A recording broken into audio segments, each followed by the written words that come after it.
Hello. I haven't done one of these in a while, and I wasn't even sure I was going to do one ever again. But I was in the back of a cab the other night and we were chatting, and as usual, I was just getting a bit more heated in my conversation, and he said, "You should put these videos out. You should do these." And so this is what I'm doing. I'm going to give it another go. So, I mean, in the light of everything that's going on with the post office scandal, well, I call scandal, it's like more than a scandal, isn't it? Like, it's an absolute outrage.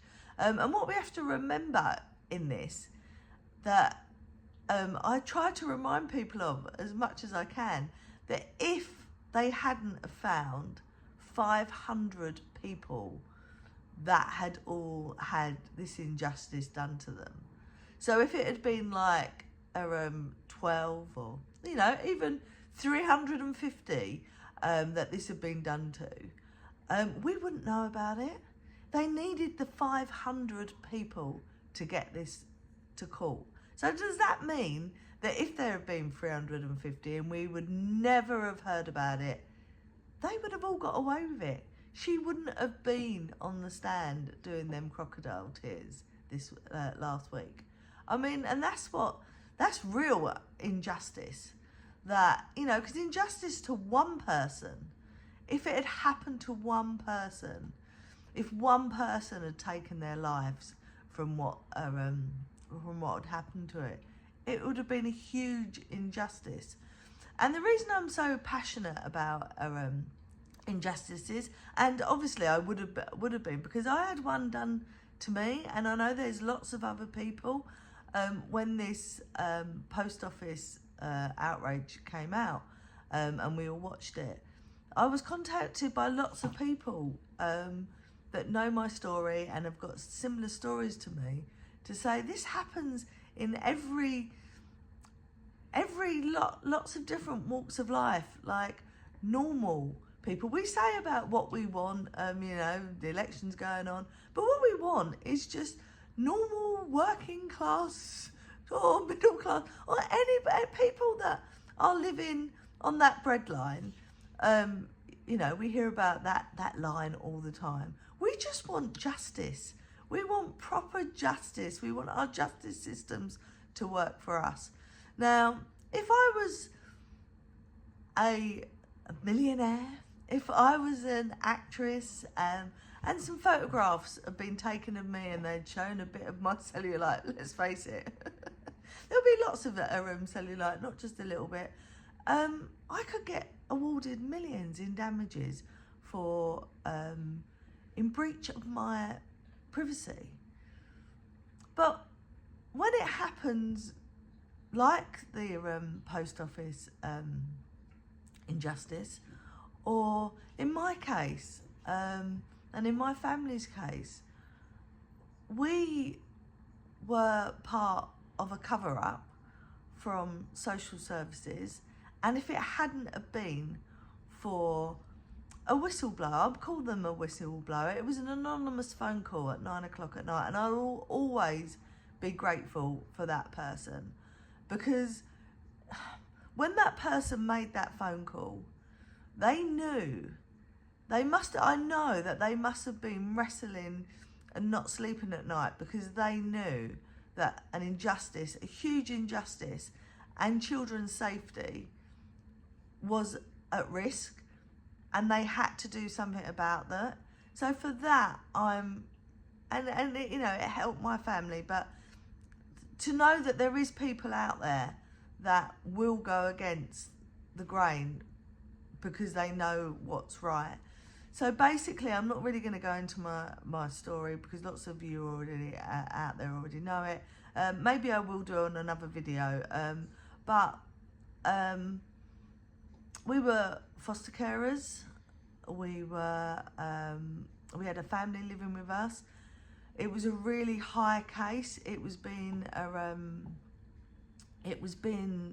dealt with by the High Court of Justice in Holborn.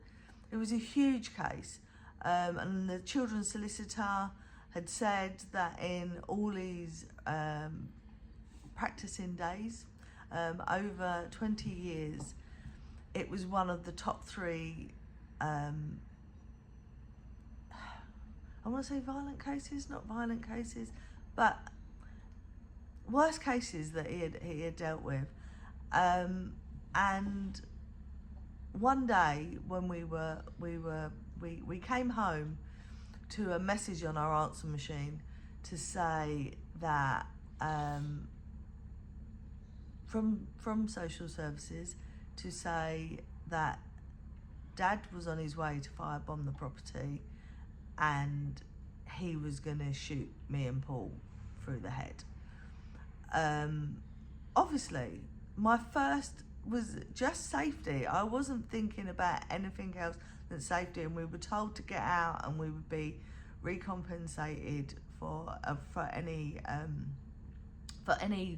extra expenses that weren't even on my mind at the time. It was about keeping us safe and about keeping the kids safe.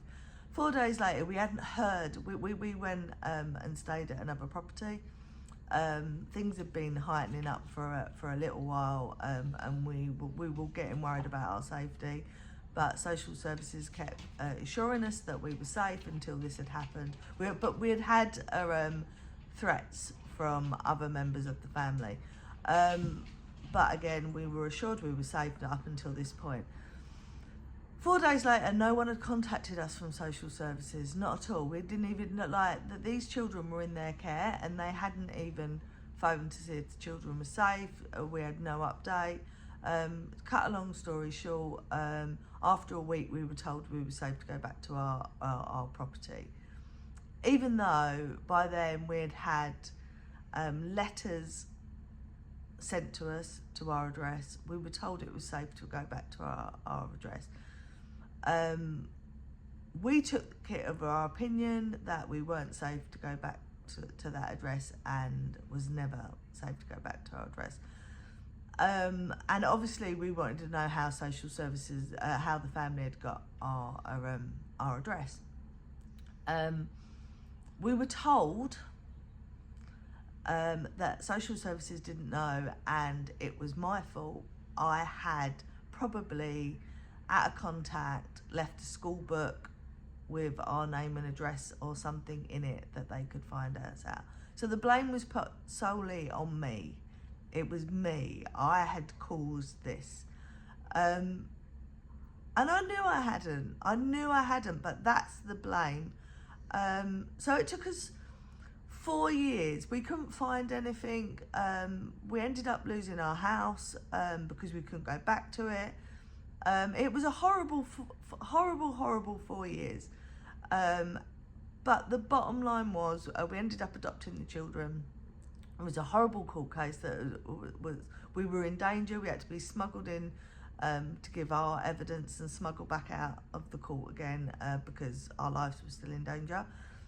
Or the court thought that our lives were still in danger. But we had no way of proving that social services were the ones that leaked our address until, as I say, I got a phone call one night at 9 o'clock at night. And I will forever, it's hard, I wasn't ever going to get emotional doing this, but it's hard to say what that person changed, should have changed our lives. They told us exactly where to find the evidence that we needed. And yet again, we thought then that this was it. And we had the evidence. Dad said in the adoption case that it was social services that had leaked our address. We thought we had them. We took them to the High Court representing ourselves. They had Holborn lawyers. In fact, they never ever showed up at court once to even give us the time of day. It was us against their Holborn lawyers. And we won our case. But because we could only get the justice that we could afford, which was nothing, we were awarded for the 4 years of absolute hell. We still have a High Court injunction out on us. That again, when we asked social services, because we was under threat again, to administer, and the Kent Police and the Met Police were happy to act on the injunction. It was social services that ordered the injunction not to be. That's a whole different story. Sorry, I'm going off tangent. But we got awarded £50,000 was our award, because Holborn lawyers were saying we hadn't mitigated our expenses, and if we had stayed in rented accommodation, they would have paid for rented accommodation for I think it was about 7 years. But we know they would. It was just an excuse. It was just an excuse. We needed to get on with our lives. And I think the most worrying in all this was the cover up. They knew. We then did a 4-stage complaint, and we won our complaint hands down. But all it says is that we were right.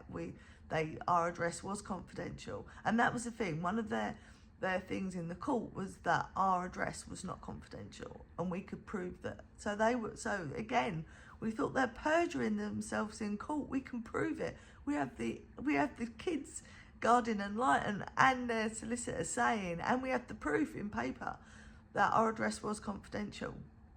And when we went and took it to people, local MPs that we thought would help us, because perjury had taken place, we were told quite coldly that people lie in court. If they didn't, we wouldn't have court cases. So that's my injustice, and I live with that every day. We've never ever recovered from that, financially, emotionally. We've never ever recovered, and I know there's lots of other people out there who've got similar stories to me, and we're just one. There's not 500 of us telling this story now.